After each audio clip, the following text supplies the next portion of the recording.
Buenos días para todos.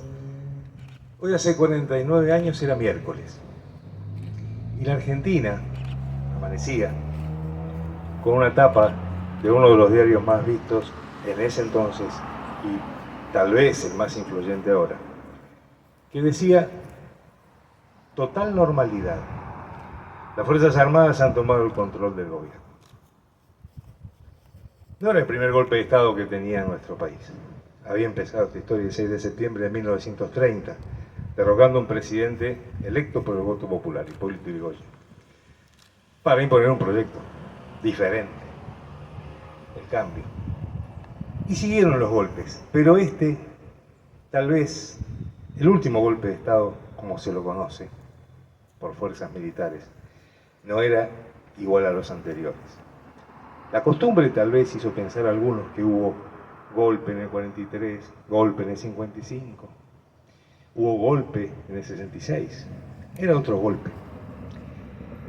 Y ciertamente no era nada más que otro golpe. Evidentemente, en el día de hoy, 24 de marzo, que celebramos, que recordamos, que conmemoramos a la memoria por la verdad y la justicia, se conmemora a las víctimas del terrorismo de Estado. Ahora bien, ¿cuántos somos las víctimas del terrorismo de Estado? Si ponemos en contexto que el gobierno derrocado, el 24 de marzo de 1976, tenía una deuda externa de 7.800 millones de dólares, y el 10 de diciembre de 1983 el gobierno militar que se iba dejó una deuda de 40.000 millones de dólares, no solo son víctimas del terrorismo de Estado aquellos que sufrieron desde la desaparición de sus familiares hasta la persecución, la cárcel y el exilio, sino que esa dictadura militar todavía tiene sus marcas en nosotros. Entonces, ante esa situación, esta caracterización de entender que los militares han sido los culpables, deja algo en el medio. No fue una dictadura militar, fue un genocidio, producto de una dictadura cívico-militar. Y los responsables civiles nunca fueron juzgados, nunca fueron buscados, mucho menos condenados. Si recordamos que el ministro de Economía del gobierno del general Jorge Rafael Videla se llamaba José Martínez Dios, José Alfredo Martínez Dios, nombre que todavía figura en uno de los pabellones más importantes de la sociedad rural argentina, entenderíamos un poquito más por qué terminaron siendo el chivo expiatorio. ¿Y quiénes, en el medio de todo esto, permitieron eso? El pueblo estaba esperando el golpe, digamos, se sabía que venía un golpe, se faltaba poner fecha, nada más. Porque fue anticipado el golpe. Había condiciones objetivas, había condiciones subjetivas, claro que sí. Había accionar de organizaciones armadas, como en muchos otros países de Latinoamérica y del mundo. En Italia estaban las Brigadas Rojas.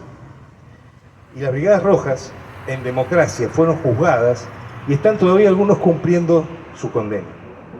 ¿Por qué? Porque cometieron delitos, obviamente que sí. No hay que romantizar esa época.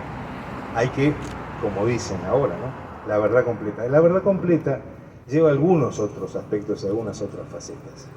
En la verdad completa hay que ver quiénes han sido cómplices de que esto sucediera, porque los que titulaban de esa manera, el 24 de marzo, después decían que hubo enfrentamientos, 2 contra 40, cuando iban a allanar un domicilio.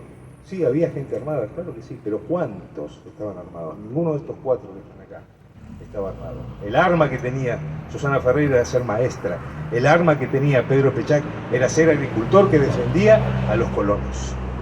Lo mismo con Mariano Zaremba, que era estudiante, y Juan Figueredo era maestro. Entonces, eso sí que era peligroso. ¿Pero para quién? ¿Para los militares?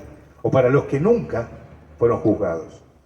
Y ahí tiene mucho que ver el peso de las corporaciones mediáticas. Nosotros somos periodistas, nosotros trabajamos en medios, estamos en Oberá, pero me refiero a quienes son los dueños de la palabra, a quienes son los dueños de los centímetros publicados en cada vez menos diarios, pero los que están inundando las redes o los que tienen, por ejemplo, el monopolio de muchos canales y casi el monopolio de todas las telecomunicaciones ahora.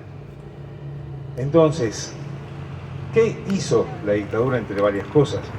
Obviamente, todos los canales que eran privados.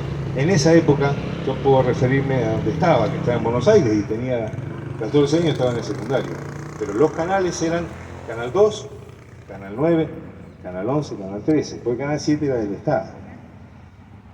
Los intervinieron y entonces, ¿quién podía hablar? ¿De dónde uno se podía informar? Si cuando decían que hubo una fuga, estaban hablando del fusilamiento de Margarita Belén, acá en Chaco, en donde hubo compañeros nuestros, compañeros digo, misioneros.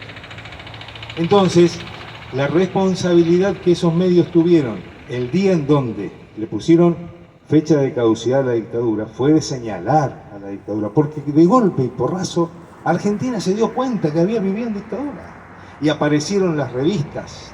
Antes había revistas, la revista Gente, la revista Para Ti, revistas que habían participado en 1979 de una campaña que decía que los argentinos éramos derechos y humanos, porque donde se podía denunciar era en Europa, porque había algunas compañeras y compañeros que tuvieron la posibilidad de tener el salvoconducto de irse, porque si te quedas acá te matan. Pocos se pudieron ir. El 24 de marzo de 1976 a las 6 de la mañana en su parroquia, el padre Cherepac, José Cherepac, el padre del Movimiento de Religión de Misiones, tenía un unimog esperándolo a las 6 de la mañana, un cura. ¿Qué tenía? Cherepac tenía granadas, Cherepac no, tenía la palabra y tenía la posibilidad de denunciar. Entonces, todos vivimos ese silencio y ese silencio se pudo sostener exclusivamente bajo las condiciones que los medios principales, no vamos a usar la palabra hegemónico para que después no digan que es un discurso X, esos medios utilizaron esa dictadura para sus negocios, entre otros papel prensa. Entonces, si sos el dueño del papel, publicás lo que vos querés, entre otras cosas.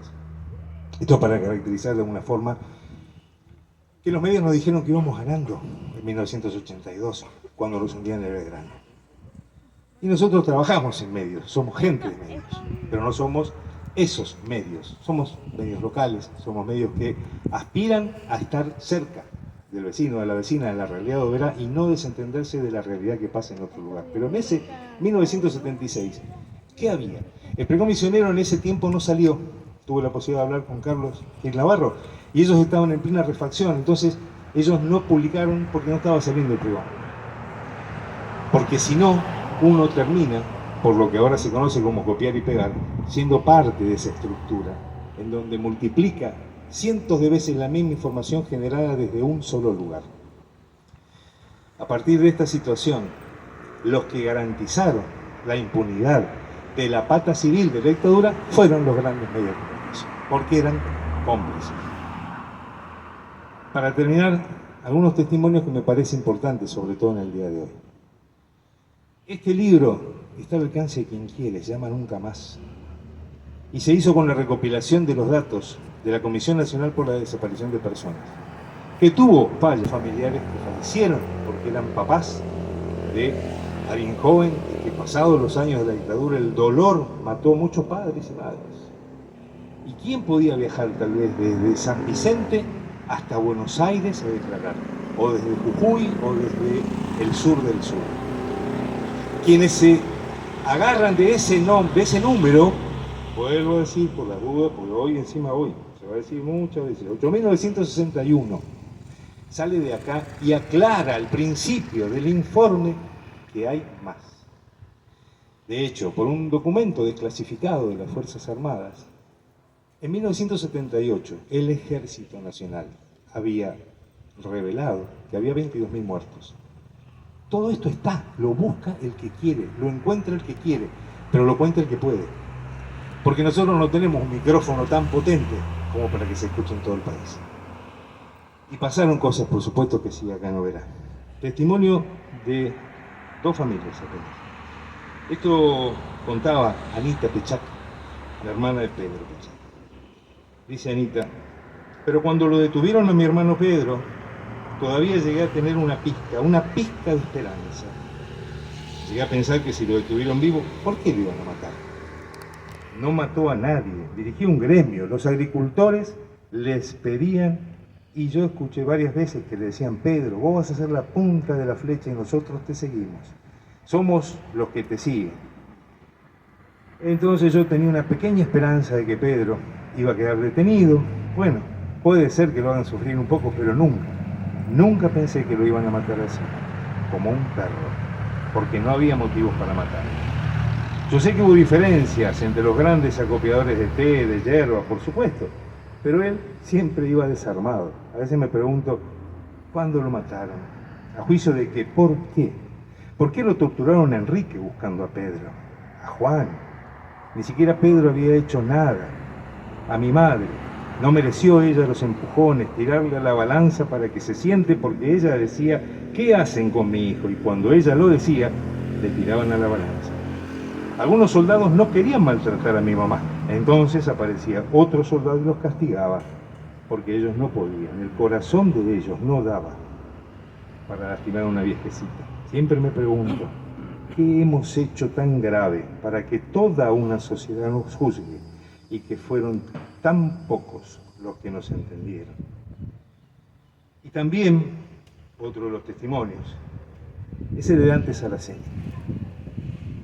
Dante estuvo detenido y en algún momento, en este otro libro, que es nuestro, Nunca Más. Este es Misiones, historias con nombres propios. Esta es una recopilación de son 3 tomos encima. Es una recopilación que hizo la Subsecretaría de Derechos Humanos, de la mano de Amelia Báez, que era subsecretaria en ese momento, de los casos misioneros, que son y muchos, y están todos los 4 casos estos y otros más. Decía Dante Saraceni: los militares hicieron una parte del daño y la sociedad civil hizo otra parte. Me refiero a la de divulgar, inventar que nos mataron, que atendieron heridos de la guerrilla, que estaban sin piernas, sin brazos, que eran guerrilleros, etc. Oberá era fatal. Te traían noticias terribles. Una vez una persona nos dijo que habían encontrado los dientes postizos de Arturo Brand. Yo no tengo idea hoy si tenía dientes postizos o no. Esas eran las noticias o inventos que divulgaba la gente. Podemos decir que la dictadura al final triunfó, porque instaló cuestiones que todavía están adentro nuestro. Yo recuerdo que en el Obelisco, lugar emblemático de Buenos Aires y de Argentina, el Obelisco, había un cartel circular que en 1978, en pleno mundial, un cartel que circulaba y que decía: el silencio es salud. La supuesta alusión a los ruidos de los autos en el centro porteño. El silencio es salud, callate la boca.